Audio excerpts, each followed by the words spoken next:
Hey everyone. I was very impressed by all of your biopsychosocial assessments.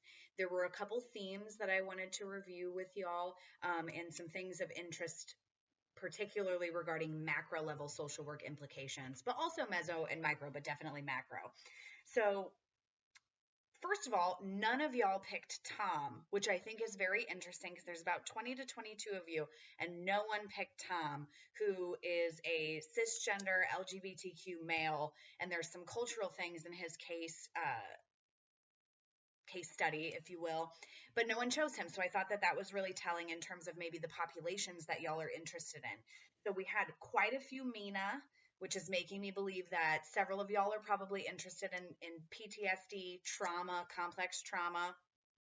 We also had a couple Davids, just a couple, which tells me that y'all may be interested in social isolation, social anxiety, post COVID feels generally, and how that's affecting just generally folks in society. And the majority of you actually picked either Mina or Kendra. And Kendra would, of course, be for folks who are interested in youth or transition age youth. Kendra is who I would have chosen because that is my population of interest. Well, maybe it would have been Mina because I enjoy working with folks with trauma as well. However, nothing to comment on Tom, obviously, because none of y'all chose him. Regarding Mina, this is an important distinction. Many of you listed for Mina that she was suicidal or that she had a history of suicidal behavior.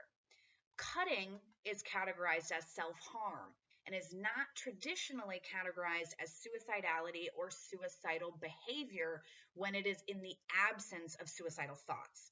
So Mina used to engage in self harm by way of cutting, but she was adamant in her intake that she was not suicidal even back then. She just wanted to feel. We assess folks with chronic suicidality and self harm significantly differently than we do folks self harm with no suicidality. Folks with self harm, we're wanting to build rapport, work on coping skills that can replace that cutting, and also work on harm reduction. How deep are you cutting? How are your first aid skills? Because if you are cutting in the absence of suicidality, you still are at a high risk for cutting too deeply, which can result in accidental suicide. And so we're still attending to those, but it's a marked difference, and that's important to note. And here's why. If somebody is reading through their assessment and they specifically told you as the clinician that they are not suicidal, and then they see that you've labeled them as such, that could be an upsetting piece of information, and understandably so. It's an important distinction. So I wanted to make sure to talk about that, and I did include that in many comments.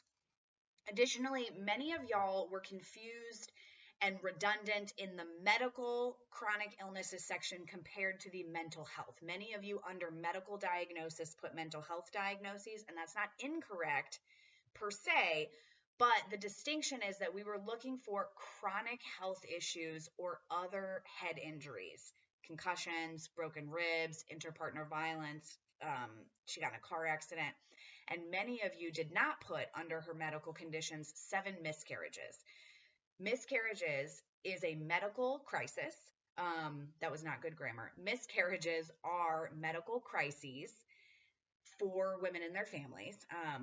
They have an ICD 10 code and they require medical treatment to prevent life threatening conditions for women.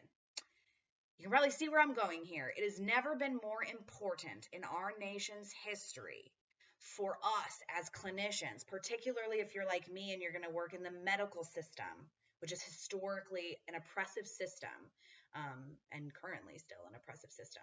It is extremely important that we know that these are medical conditions that require life-saving interventions that are not being afforded to women in many states now post the overturning of Roe v. Wade. And we also know that the states where Roe v. Wade has been overturned and reproductive rights are not legal for women, we know that women are dying. We know that women are becoming infertile. We know that women with planned pregnancies are having drastic health implications and asked by medical professionals to go back out to their car and wait until they're septic to come back in so that they can receive that life-saving intervention. Now, I live in Illinois, which that is legal, but I work in Missouri. So depending on where you practice social work, the laws might be vastly different. Huge, huge macro level social work implications for folks.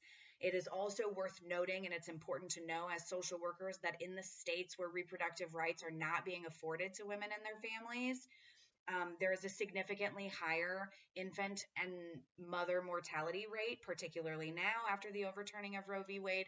And those are also, it's almost a one-to-one correlation in those states of states that are not providing vital services to women and families, such as food, childcare subsidies, medical care for folks living in poverty, all kinds of things. So there's some pretty significant implications, and we are in an election year.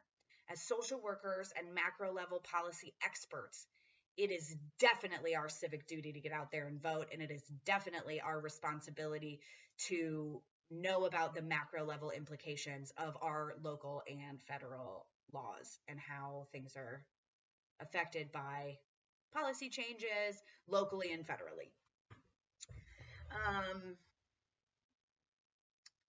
Those were the biggest notes, actually. I thought I had a third thing I was going to discuss, but those were the biggest things that I wanted to make sure that I presented to you all.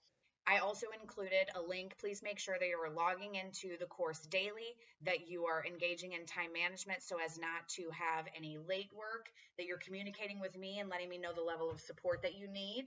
Hopefully everyone has received the support that they need and have worked out all the technical issues, because y'all have another video due tomorrow.